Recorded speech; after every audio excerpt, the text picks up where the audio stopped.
You've seen the phrase statistically significant a million times, right? It's like the gold standard in science, the stamp of approval that gets a new drug on the shelf or a study into the headlines. But what if I told you that the super important concept is, well, massively misunderstood? And not just by us, but sometimes even by the scientists using it. What if the entire way we test ideas, from medicine to marketing, is actually based on a kind of historical accident? A weird mashup of two totally conflicting philosophies. Okay, let's get into it, because figuring this out is the key to you becoming a much smarter consumer of data and science. All right, to really get to the bottom of this, we've got to understand the basic logic behind a statistical test. And honestly, the best way to think about it is to imagine it's a legal trial. Let's call it the courtroom of data. So think about it. In a legal trial, what's the first rule? The defendant is presumed innocent until proven guilty. In statistics, we have the exact same idea. It's called the null hypothesis, the presumption of no effect. The accusation, the thing someone is trying to prove, is the alternative hypothesis. The evidence they present, that's your data. And the verdict? Well, that's the final statistical decision.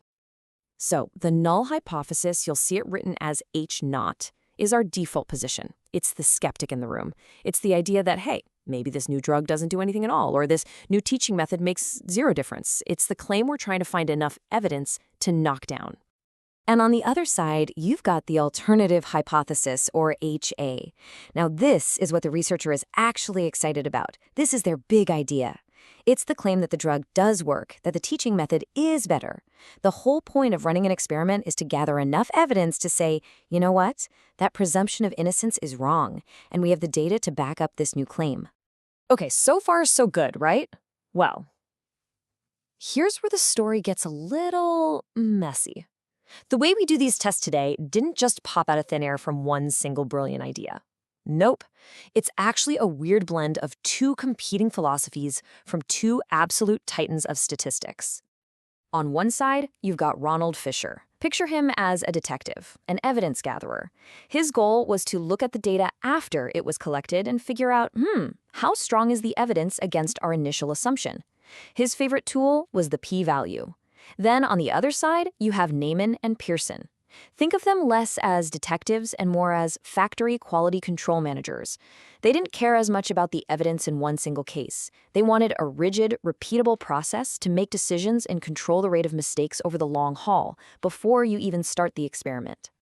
For Fisher, a p-value wasn't a simple yes-no, pass-fail kind of thing. It was more like a dial, a continuous measure of evidence. A really small p-value just meant your results were super surprising if the null hypothesis were true, which, is a pretty good clue that it might be wrong. The smaller the p-value, the stronger your evidence. So you can see it's a spectrum, right? It's a gradient.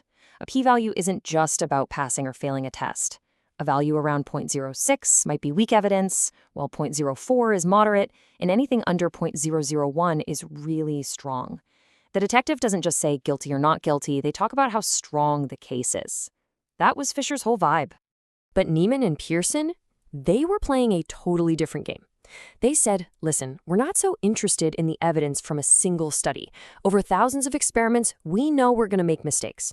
So let's create a strict procedure that guarantees we won't make certain types of mistakes too often. It was all about behavior and decision-making, not about belief or evidence from one test. And their framework gave us these two absolutely critical concepts. A type 1 error is a false positive. In our courtroom analogy, this is convicting an innocent person. You reject the null hypothesis when, whoops, it was actually true. A type 2 error is a false negative. This is the opposite, acquitting a guilty person. You fail to find enough evidence to reject the null, even though it was false. Neyman and Pearson's whole goal was to set up rules before the trial to control how often these two errors happen. So we have two totally different ways of thinking about this. One is all about flexible, after-the-fact evidence gathering. The other is about rigid, before-the-fact decision rules. So what do you think we do today? We do both at the same time. And it's a total mess. The procedure that nearly every scientist learns and uses, called null hypothesis significance testing, or NHST, is basically an illogical Frankenstein's monster of these two rival schools of thought. It's like trying to be a flexible detective and a rigid quality control manager at the exact same time, using rules that just don't work together. I mean, just look at how it plays out in the standard step-by-step procedure. Check out step 2. We set a rigid significance level, alpha, usually 0.05. And then in step 4, we create a strict black and white decision rule based on it. That is pure Neiman-Pearson. We're setting up a binary yes or no decision right from the get-go. So if the setup is pure Neiman-Pearson, where does the mashup happen? Where does all the confusion come from? Well, it's all in how we interpret the final result. Here it is. We set up that strict Neiman-Pearson rule. If our p-value is less than 0.05, we reject the null. That's it. End of story. But then we get a p-value of, say, 0.001. And what do? We don't just say we reject. We shout, it's highly significant. We start using Fisher's language of graded evidence, which totally violates the rigid decision rule we just set for ourselves. We can't have it both ways. And this whole historical mess leads directly to the biggest, most practical problem of all, the giant, gaping difference between something being statistically significant and it actually being important. Imagine a new study for a pain relief drug comes out, and boom, it reports a p-value of 0.0001. That looks incredible, doesn't it? It's highly statistically significant. But here's the question you absolutely, positively have to ask yourself. So what? Does this fancy number actually mean the drug is effective in a way that helps a real person?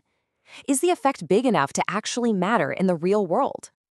And here's the catch, and it is a big one. Statistical significance is massively influenced by your sample size. If you have a big enough study with enough people, you can find a significant result for almost anything, even if the actual effect is so tiny it's completely meaningless in real life.